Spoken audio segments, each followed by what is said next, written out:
As duas testemunhas do Apocalipse, envoltas em mistério, vestidas de pano de saco, surgem no coração de Jerusalém. Com poderes jamais vistos desde os dias dos profetas, elas fecham o céu, lançam pragas e enfrentamos poderes do anticristo. São conhecidas apenas como as duas testemunhas. E segundo a profecia de Apocalipse 11, elas estarão entre os últimos a anunciar o juízo divino sobre a terra. Essas testemunhas não são figuras comuns.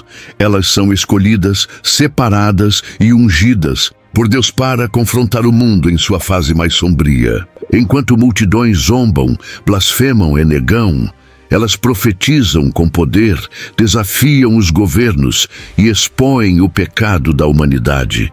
Durante 1260 dias, elas se tornam o terror dos ímpios e o último aviso para os que ainda têm ouvidos.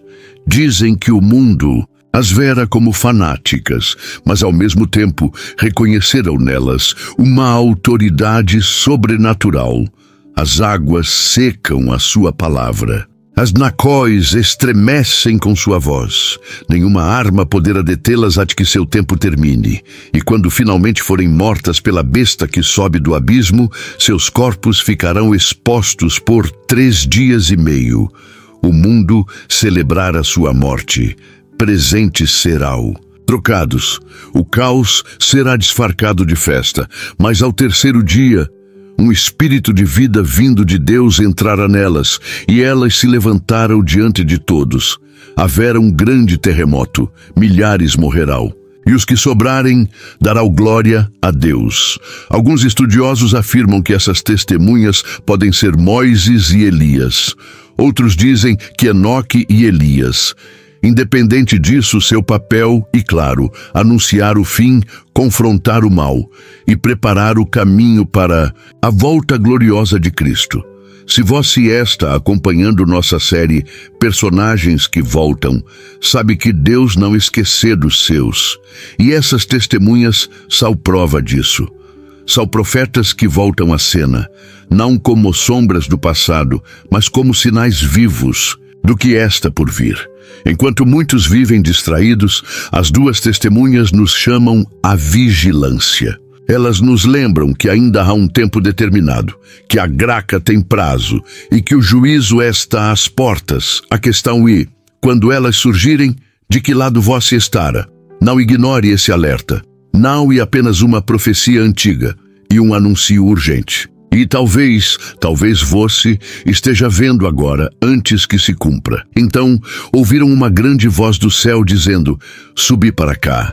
E elas subiram ao céu em uma nuvem, e os seus inimigos as viram. O mundo, que antes zombava, agora contempla em silêncio a ascensão das testemunhas. O céu se abre e uma luz os envolve, enquanto sobem em glória.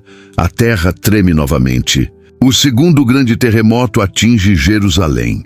A 10ª parte da cidade cai, e 7.000 pessoas morrem naquele instante. Aqueles que sobrevivem, agora aterrorizados, não têm outra reação senão dar glória ao Deus do céu. Um silêncio sagrado se estabelece, é o fim do segundo ai, e logo o terceiro virá. Então, o 7º anjo toca a trombeta. E nos céus ouvem-se grandes vozes dizendo, os reinos do mundo vieram a ser de nosso Senhor e do seu Cristo, e ele reinará para todo sempre. As vozes ecoam em toda a criação, como um decreto real que nenhuma força pode revogar.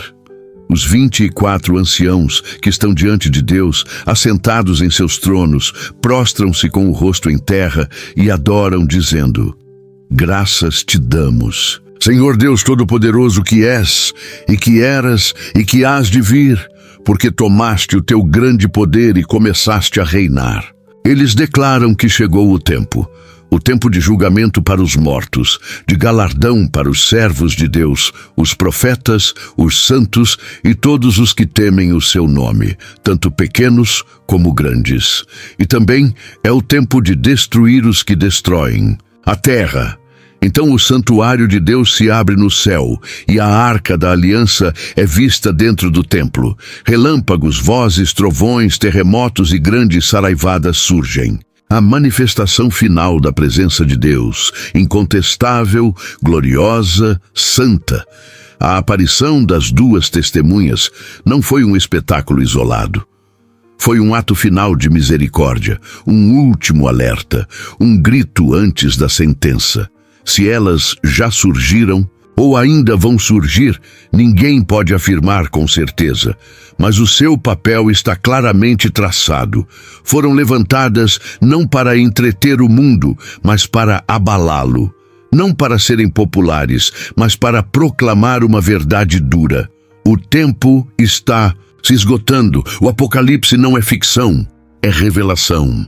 E cada detalhe registrado foi preservado por uma razão: preparar os que têm ouvidos para ouvir.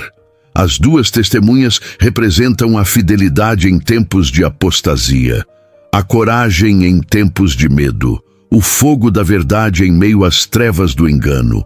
Elas nos lembram que o juízo de Deus não será uma surpresa para os atentos, que antes do fim ele sempre envia uma voz, e neste caso enviará duas, e quando o mundo as rejeitar, zombar delas, silenciá-las, Deus as ressuscitará, e não haverá, nenhuma justificativa, nenhuma ignorância alegada. A porta da graça se fechará.